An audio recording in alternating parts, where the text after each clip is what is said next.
hand over control to the guy with the fucking sound. Genius.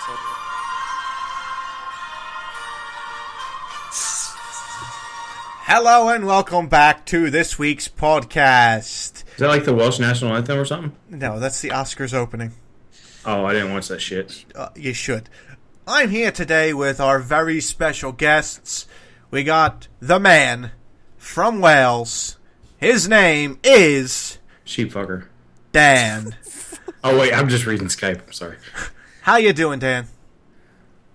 I mean, that's one of the most offensive intros I've ever had.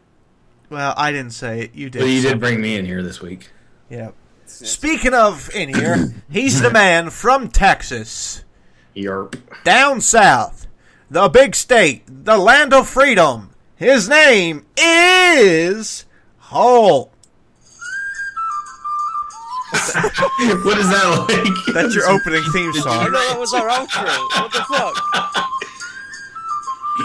This song goes on for a while, so you're just gonna have to wait till it ends. Oh fuck yeah, I remember this. Are you Why does James always get stop entry?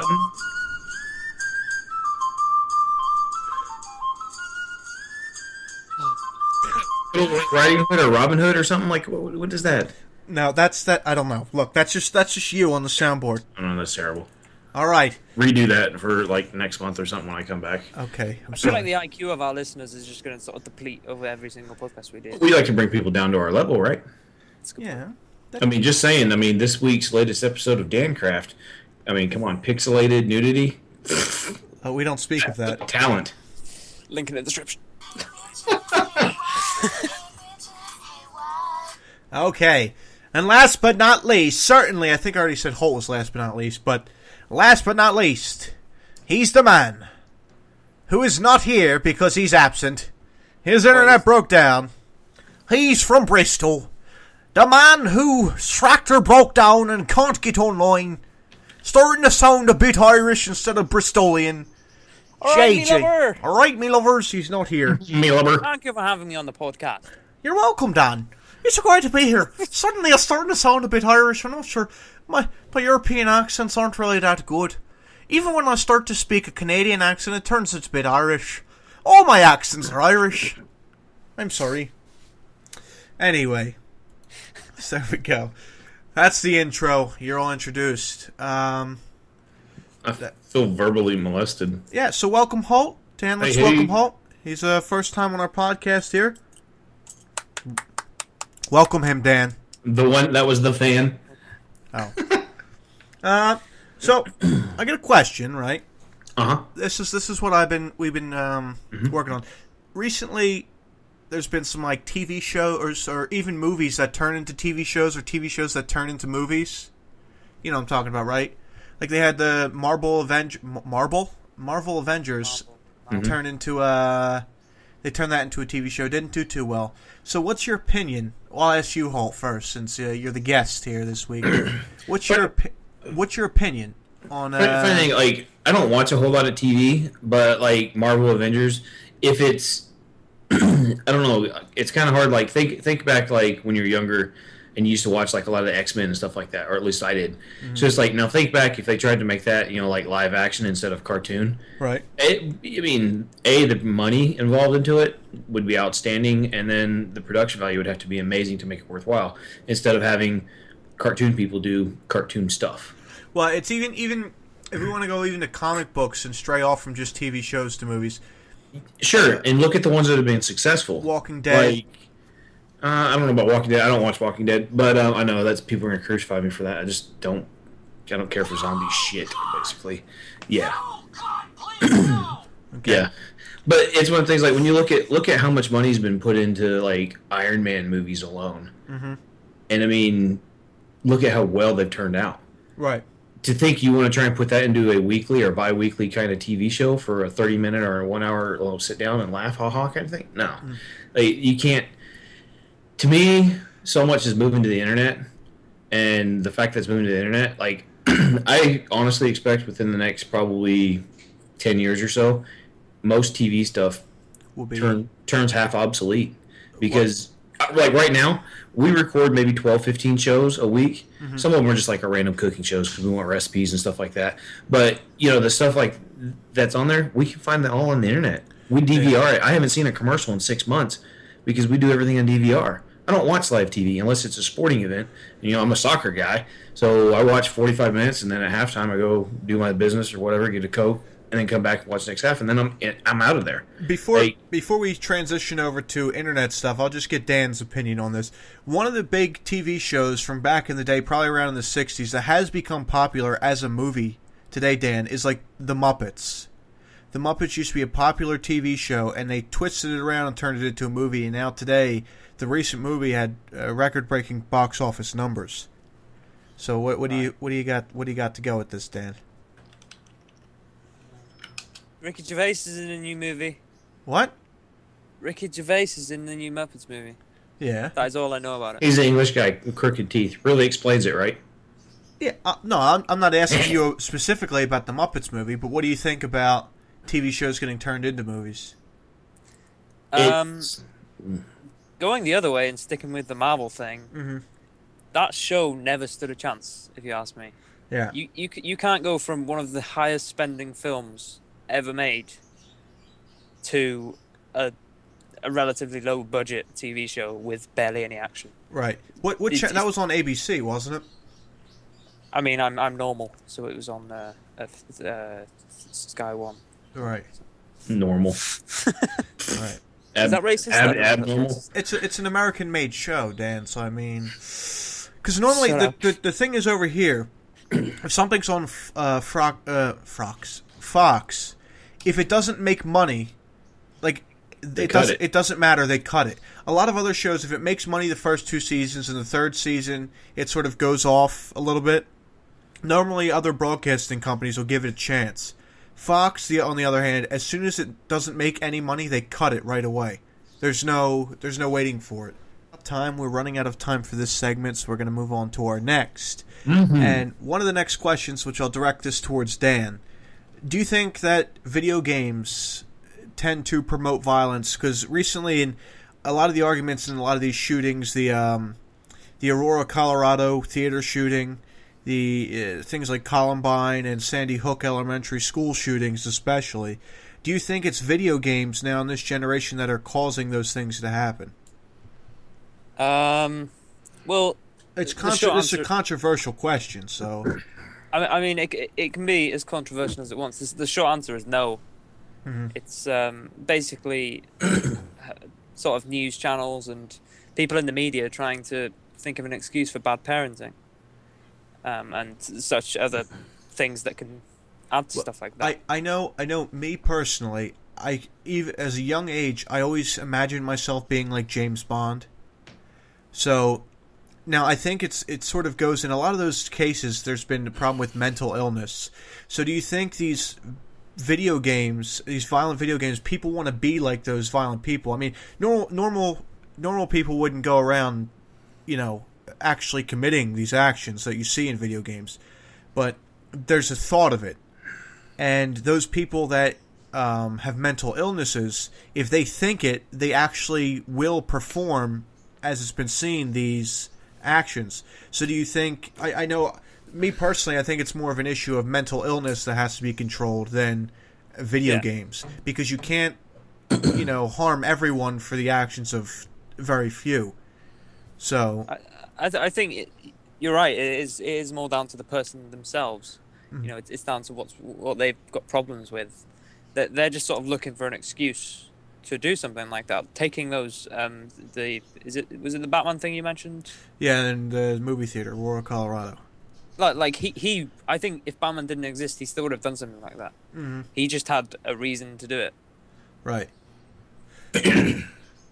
Holt, anything else to add to that? Oh, I'll just say it like this. Like, I saw a funny meme on Facebook earlier this week. It had something to do, I don't remember how exactly it went, but it basically said, of all the kids I found that I don't like, the ones that I dislike the most are the ones whose parents are doing the least in their lives. So, I mean, basically what it's come back to is bad parents have bad kids. But it's so stereotypical, and it's not really the truth of life, but it is a truth.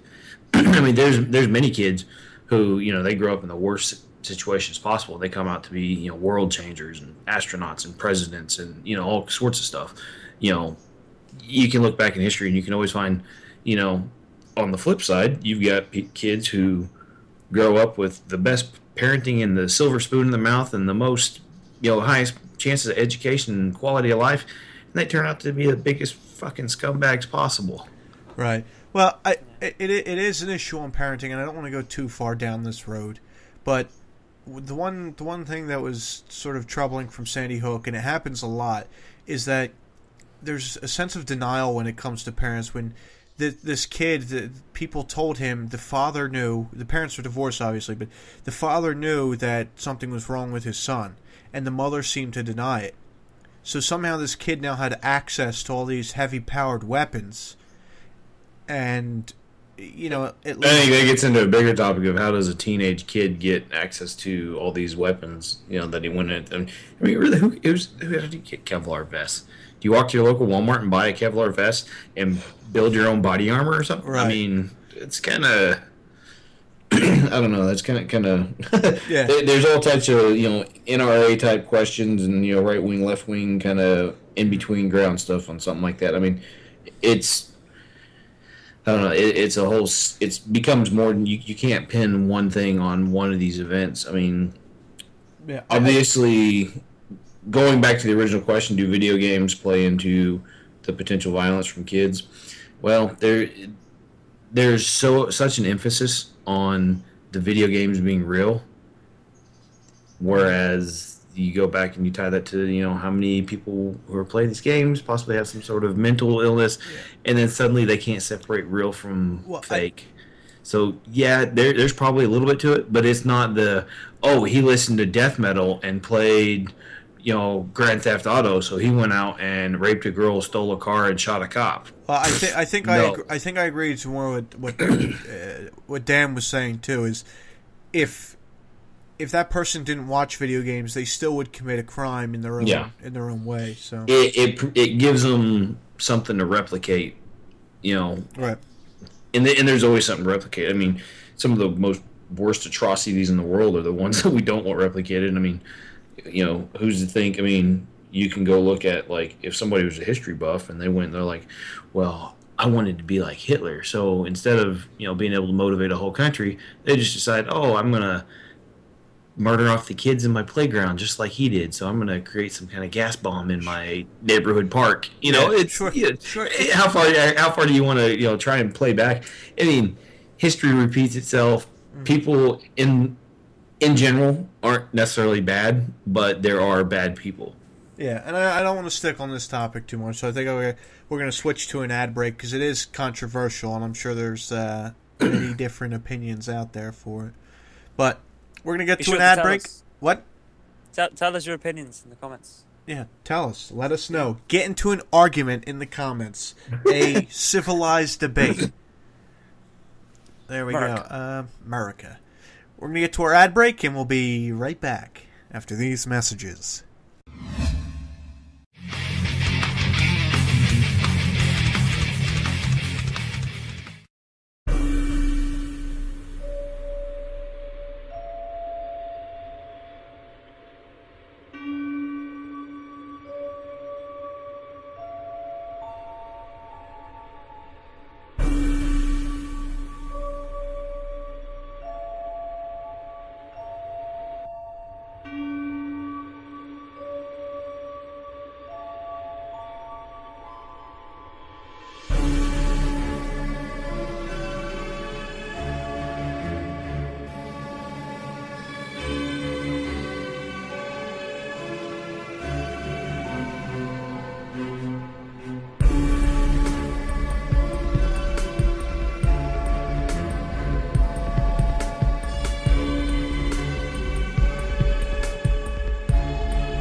So welcome back to Jcast.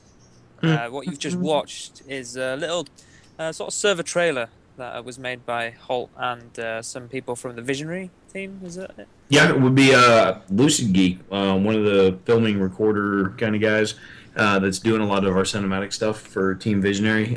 Check the channel, Visionary MC or MC Visionary Team, whatever they called it. Link in the description. But basically, I'm a part of a build team, and this week the video that I had Lucid do was just kind of for my own little channel to try and start getting back into Jcraft, because obviously you guys know I've been kind of AFK the past month or so. What I've been doing is, at the end of that video, there's a link in there. We're building not just a hub, but a whole server for Ali, who has about 3.5 million subs on his COD channel, who's also gotten into Minecraft, and he's got, I think, roughly 650,000 subs on his channel called More Ali, doing Minecraft videos. And he had approached a fella named Gizmo, who runs the Visionary build team, and he has his own server system, gizmoservers.net, I believe. And then, basically he's put us all together, a bunch of good builders, a whole crew of like some recorders and stuff. There's roughly 30 of us on the build team, and we're building a complete server setup for Ali. So at the end of that, there's a little bit of a 10-second link to a build that we did for Ali, which will be his survival spawn. And so basically, earlier this week, Ali announced on his channel that this is a project that's been going on. Got a lot of hits on that. People want to know what's really going on. And then a few days later, he threw another video out and was like, here's your teaser video. And that's what's kind of at the end of my video, is it goes back to that teaser video for the spawn hub. And it's almost kind of defeating, because it's like, I know the amount of work put into that, and it gets a 2.5 or 3 minute video, and it's like there's probably close to 100 hours worth of work from people in there. It's 2 guys with about 25 hours apiece work building and just goofing off, having a good time playing games, meeting new people. I mean, it's I don't know, how long have I known you, CIA? Probably close to 1.5 years now. Yep. Dan, knowing you probably at least a good 6 months at this point. It's one of the things, looking forward to carrying, new friends through gaming. That's kind of how I started in YouTube, was just looking for people to play with, and show, and when I started off on the Mine Inc. server a couple years ago that I was hosting, it was literally just to have the people on the server to see what other people on the server were doing, and it's turned into, hey, let's just have fun and share what I'm doing playing, and, it's always turned into, people, hey, I play that too, can I come play? And personally too, the great thing about video games, which we were talking in a segment before about how it promotes violence, there's so many good things it does for people. You can turn someone who's a quote-unquote, maybe in school, a loser, where people don't like him, and then he could have a lot of friends online, because there's really no judgment to who you are except for your actions. So you can't go by how you're viewed, what you look like. It's all about absolutely, how you actually act. But it's how you act, exactly. You don't see the skinny guy with glasses who can't put any muscle on, or the big kid who happens to have some heart condition, but who likes to play video games. You don't see that through a screen. One of the things people don't realize, and I'm 34 years old. People find that out and they're like, don't you feel weird knowing you're sitting there playing with a bunch of 15, 17-year-olds or something like that? Absolutely not. Because I don't see them as that.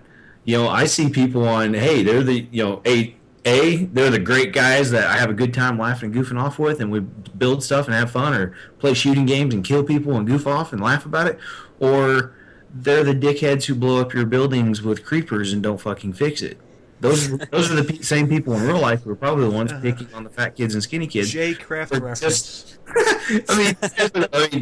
It still translates over life, but I mean, if you can't see them, you don't have that judgment. It goes back to the can't judge a book by its cover. You get to judge somebody by their actions in game, and that's an amazing quality. Now you sort of. Do you think that it's better for YouTubers to remain anonymous, or do you think they should I walk a line on that. Like I don't think many people know my real name. They hear references towards me and my personal life. I like playing soccer in college.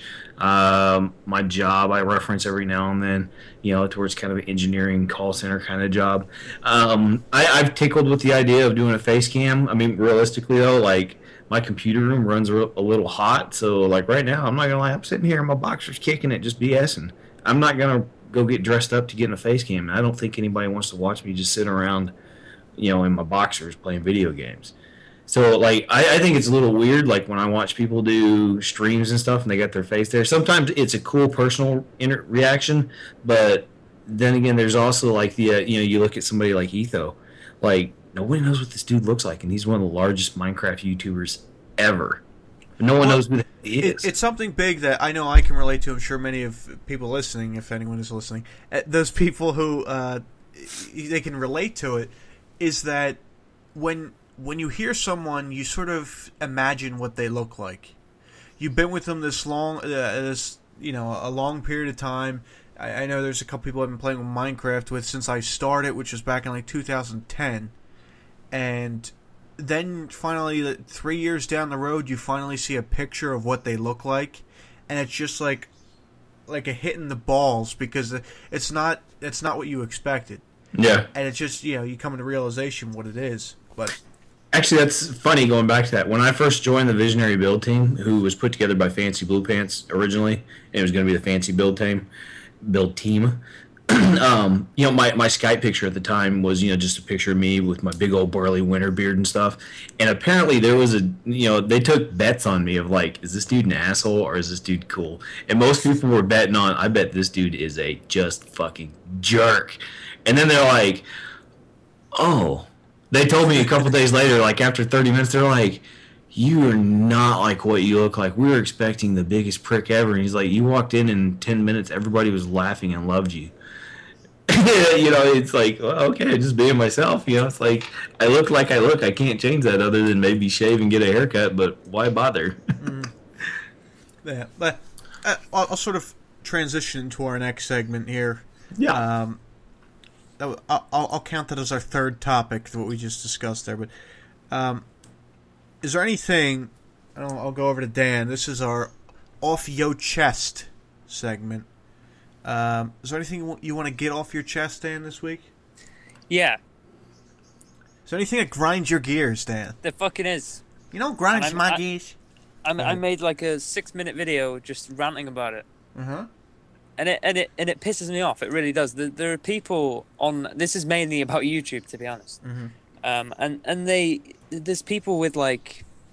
Right, I'm just gonna do a disclaimer, okay? When I'm saying this, I'm not referring to myself. I don't think I should be big. I don't think I should be famous or any of that shit.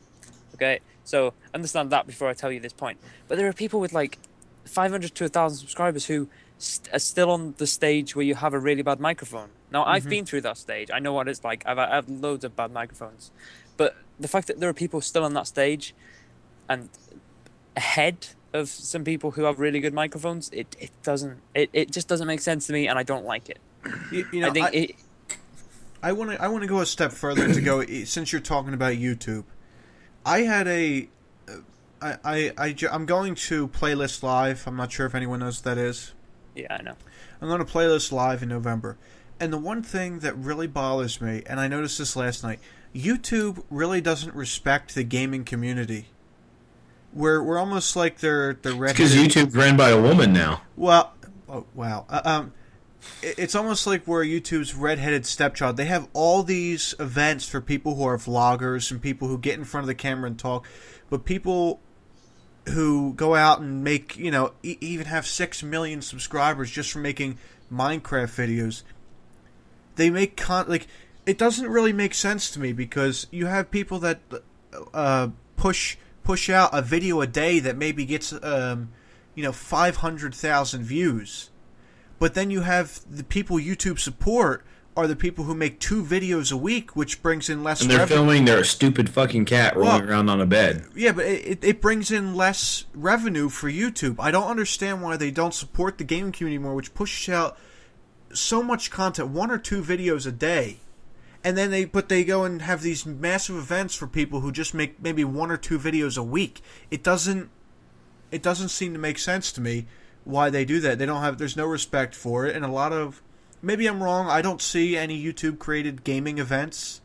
I don't see any conventions for that. Playlist Live, a lot of it's just straight up vloggers or people who do like makeup tutorials or things like that. I mean, that could be just gamers that don't want to go. Well, I mean, you've got, PAX East, which is a gaming convention. It's not a YouTube sponsored thing. I think they might be a sponsor, but they're not primary. Obviously, Minecon is huge. But then you've got COD, Black Ops, all those guys.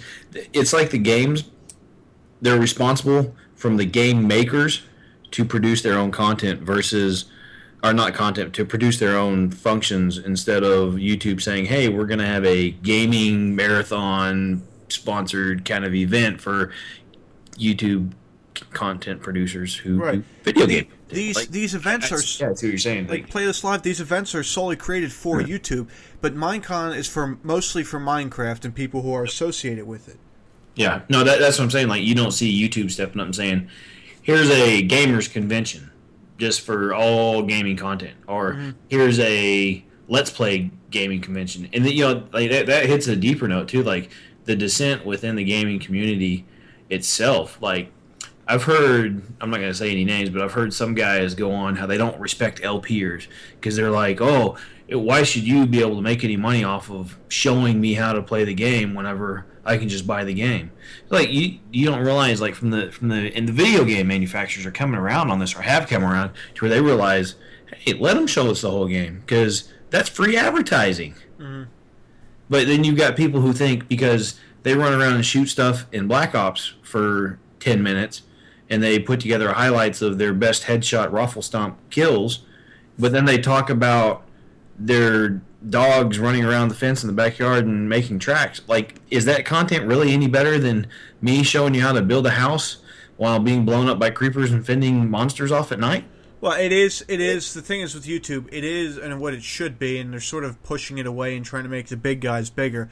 But it is what people want to watch. And if people want to be if they get entertained by someone who's just griefing, I mean, that's who should be. It's a free market. That's who should succeed.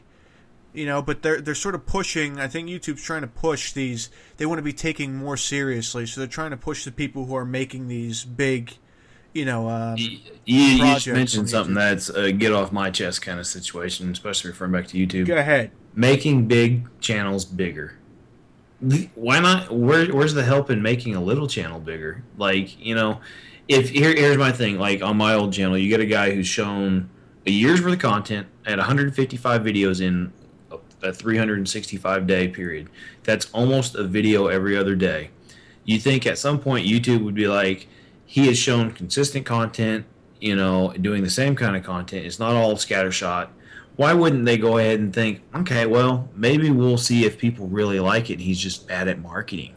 Because here's the thing, like with the content I've done, you've got to do a lot of forum bouncing. And, I've been booted from forums just because, like, oh, your video has an ad on it and you can't post stuff with advertisements because we're sponsored by such and such. I don't get to control what advertisements on my video. I'm sorry. Don't ban me because I'm trying to make a few pennies off of my hour's worth of work. And then that's a dead argument back to the forums. But it's one of the things is like, you think, like your channel, Sean, has been up for, almost 2 years? Yeah. How many videos do you have now? A couple hundred? Almost 200 videos, yeah. Yeah. So, I mean, why wouldn't they look at somebody like, here's a channel with 400 subs. He's got 200 videos, been around for 2 years. Let's feature him somewhere on content related to his. But instead, I watch your videos and I see the same big name stuff repeated over and over and over. Like, I've got to scroll through 15 pages of featured channels before I see another guy who is around the same size channel. Like, if they started, instead of always featuring the biggest channels with on top of everything on related content, why not do it by size group to where if you've got, that way the people who are in that, say, 0 to 1,000 sub range, if the featured content on their channels is more channels that are in the 0 to 1,000 sub range. I don't need PewDiePie and BOO on the side of my channels all the time. Whether I watch them or not it doesn't matter because my content, it may be the same material, But the thing is, those guys already have the word out there. Why aren't they trying to help other people grow? It's almost like it's it's the big boys club. They're always wanting to pat each other's ass and take care of each other. And it's honestly, I think in our situation, years of putting time. My first video on YouTube was done back in 2009. I was actually looking back at it today, and it's still sitting around like 200 views. All right. 5 years later, 200 views, and that's only because I've shared it with some people myself, but it's been out there. And it's related back to a huge game. I used to do some World of Warcraft videos. And you would think somehow, some way, just anything that said World of Warcraft over 5 years could accumulate more than 200 views. And none of those are monetized or anything. Those are just me screwing around when I first was learning how to. I was about ganking people and just being a jerk in game and posted videos of some cool kills. But it's where's the help? That's what I'm saying. Where's the help? Where are you supposed to get help? Like in Minecraft, I don't know if you guys have tried Reddit. Like if you post your own videos on Reddit, you quickly get a message from the Reddit people saying, "Hey, it looks like you're just trying to be here for self-promotion, not actively participating in the community." Well, yeah, no shit. How else are you supposed to do it? Yeah, it's hard. But I don't know. There's the off our chest segment. We got it off our chest now. Are we all happy? Breathe. No. Okay. Well, No, are we at least satisfied with getting it off our chest? No. Can I just say? Dan, hold on. Let me cross my legs and look like a therapist here. How do you feel, Dan? What do you have to say? I didn't get to finish my point. Go ahead. You Go had a ahead. point? Well, I fucking forgotten it now. Wait, stick with me. Sticking. Like, it's not. I mentioned the microphone quality, fine, but just the overall sort of the discussion. I mean, all of my videos I talk bollocks, but I try and make it humorous. I try my best. So, I mean, if your content is literally just you talking bollocks that isn't funny, isn't relevant, anything, don't put it on YouTube. Have some pride in your work. If you're showcasing something, showcase it. Don't just talk about your life. Yeah. Anyway, move on. It's tough. Anywho, all right. So we asked last week for this is our viewers' questions sort of point of the area that we answer for you, whether it's a personal question or whether it's just general question. If you have a question for us, you can leave it in the comments and we will answer it next segment. So this is the question we got this week. It's a would you rather sort of question. Would you rather have World War III or most of the internet go down for 3 months? Dan, I'll start with you. Come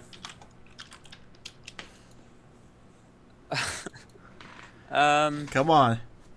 You have to have some thought. It's awkward because World War III might actually cause something to happen to the internet. Well, probably would cause something to happen to the internet. So I think the internet going down would sort of get it out of the way. Hold on. You would, for only 3 months, the internet's going down. 3 months. And you would, there's a lot of people that go on vacation for 3 months, like the islands, and they have no internet. There's people who go to internet that don't have internet at all for their entire life. They don't even know what the internet is. And you would much rather choose World War III. No. Yeah, but you sort of you fended toward maybe No. if you had all right. I think your Central Intelligence Agency miscrossed some lines there. All right, hold on. She was saying that World War III would probably cause the internet to go down anyway. So let's just have the internet down. Let me clarify, okay? If World War III didn't cause the internet to go down, which one would you choose, Dan? Well, there's got to be a qualifier. Do we get to be safe from the death and destruction, or are we potentially? No, it's just you don't know. World War III. Let's clarify. This is what World War III would mostly be like. Think of World War II, but the United States is involved as well, and China and Russia. We got more guns in the state of Texas than the rest of the country, I believe. So I think we're going to be okay. But if it was a proper world war and it was full on, then we'd probably get called up anyway. So we wouldn't be able to use the internet. So I'm saying if you were able to use the internet still, because I'm gonna put money on it. The next World War is gonna be a push button war. Okay. So. Well, I want to enjoy my last days. So World War III. Jesus Christ. Okay. All right. For me, take the internet down for 3 months. Hell, I go weeks without answering a phone call or returning text messages. People fucking hate me for it. Friends. I don't want to bear too much. I could do without some technology. I don't want to bear too much off, but if an EMP, a high altitude nuclear bomb, were to go off, which would create an EMP, that would cause anything electronic that's on. Just picture anything that runs off electricity would be shot. Your cars, your computers, your phones, the electricity, the power grid, everything would be shot. And they said it would take up to 2 years to fix the problem. I think I would just take a long walk with a short beer if that happened.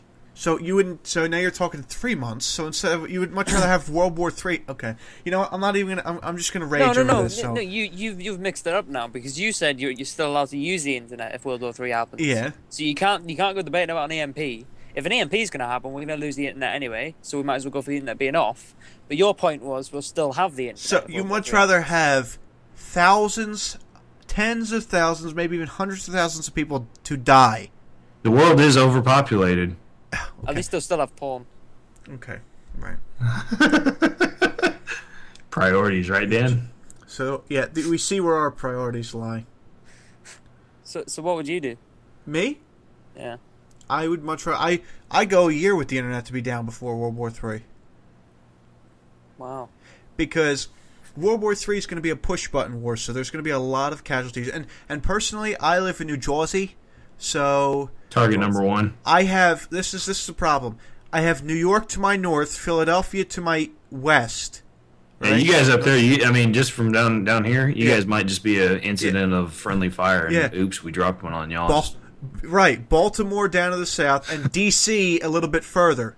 So I have some of the world's biggest cities and most powerful cities right here surrounding me, literally hours drive. So if I get hit with a nuclear bomb, which is what it's probably going to be, I'll be the first to go.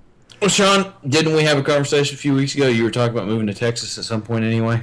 Oh, everyone loves Texas. Everything's bigger in Texas, too. That's what she said. Oh, yeah. Wink. I have another question. Go. This is another one by Coop. Okay. Cooper Link. The only problem with this one, I understand what it means, but the example is fairly strange and has never happened, and I hope it hasn't happened to you guys. Okay. So the question is, what is your cringe moment that you had as a child? So your most embarrassing moment. But the example he used was wearing boxers around town because you thought they were shorts. I know exactly what you're talking.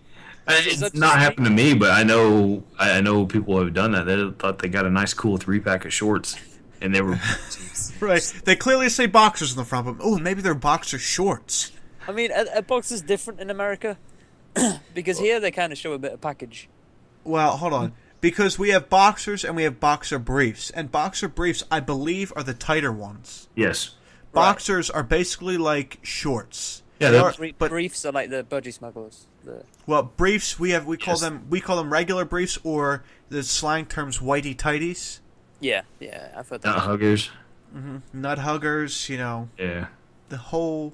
Yeah, I mean, like regular pair of boxers, they are more akin to like a pair of swimming trunks without the lining inside of them. So what's your most cringy moment, Tan?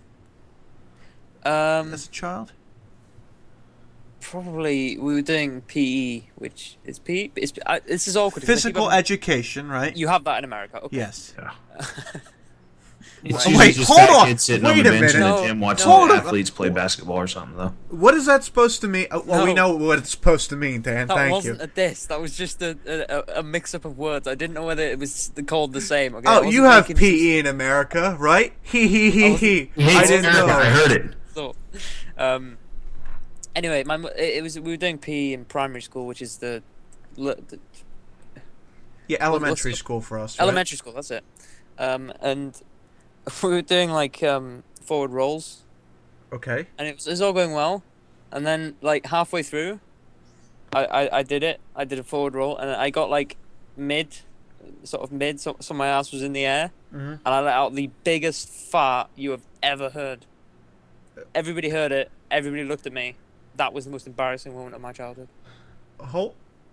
I don't know. Mine was like so long ago.